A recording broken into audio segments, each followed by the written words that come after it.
Alexander Graham Bell, Scottish inventor, March 3, 1847 to August 2, 1922. When one door closes, another opens, but we often look so long and so regretfully upon the closed door that we do not see the one which has opened for us.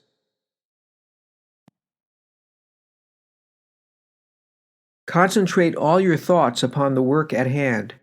The sun's rays do not burn until brought to a focus.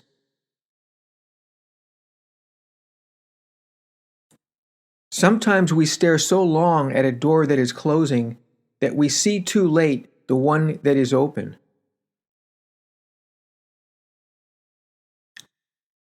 Great discoveries and improvements invariably involve the cooperation of many minds. I may be given credit for having blazed the trail, but when I look at the subsequent developments, I feel the credit is due to others rather than to myself. Educate the masses, elevate their standard of intelligence, and you will certainly have a successful nation.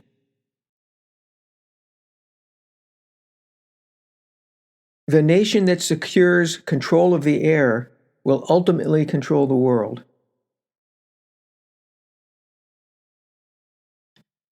I would impress upon your minds the fact that if you want to do a man justice, you should believe what a man says himself rather than what people say he says.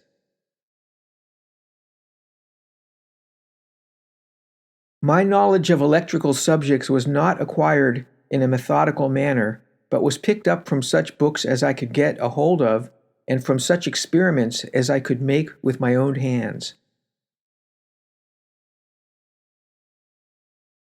Such a chimerical idea as telegraphing vocal sounds would indeed, to most minds, seem scarcely feasible enough to spend time in working over. I believe, however, that it is feasible and that I have got the cue to the solution of the problem.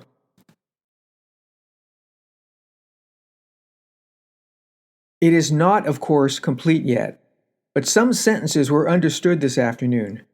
I feel that I have at last struck the solution of a great problem, and the day is coming when telegraph wires will be laid onto houses just like water or gas, and friends converse with each other without leaving home.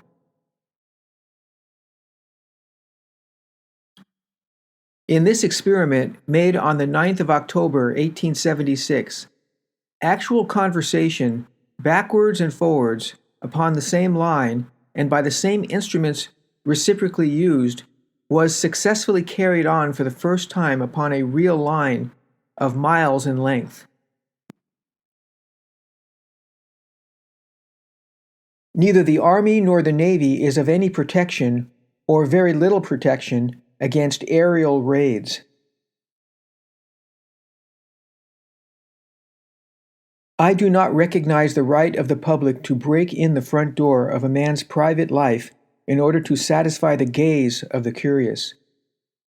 I do not think it right to dissect living men even for the advancement of science. So far as I am concerned, I prefer a post-mortem examination to vivisection without anesthetics.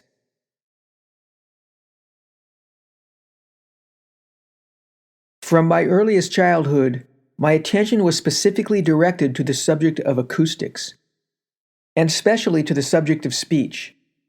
And I was urged by my father to study everything relating to these subjects, as they would have an important bearing upon what was to be my professional work. Before anything else, preparation is the key to success. What this power is, I cannot say.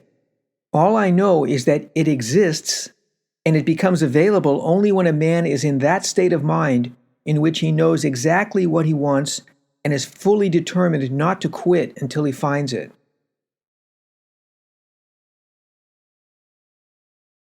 A man, as a general rule, owes very little to what he is born with. A man is what he makes of himself.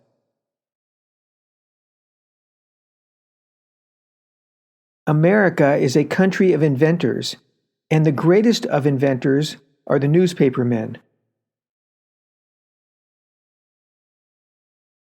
The most successful men in the end are those whose success is the result of steady accretion.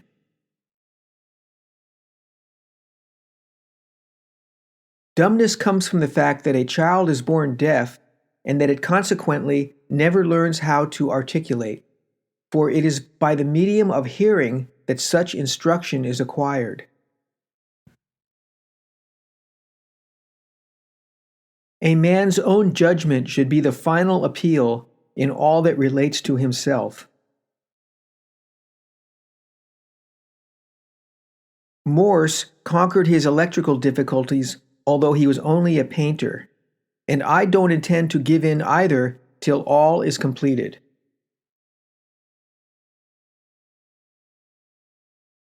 It is a neck-and-neck race between Mr. Gray and myself who shall complete our apparatus first.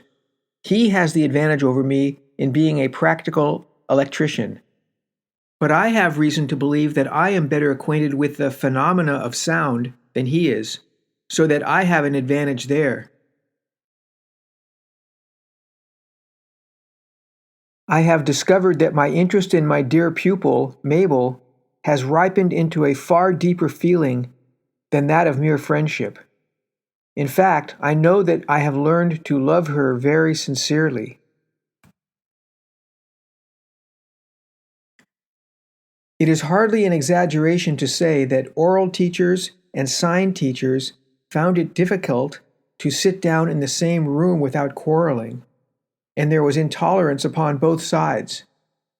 To say oral method to a sign teacher was like waving a red flag in the face of a bull, and to say sign language to an oralist aroused the deepest resentment.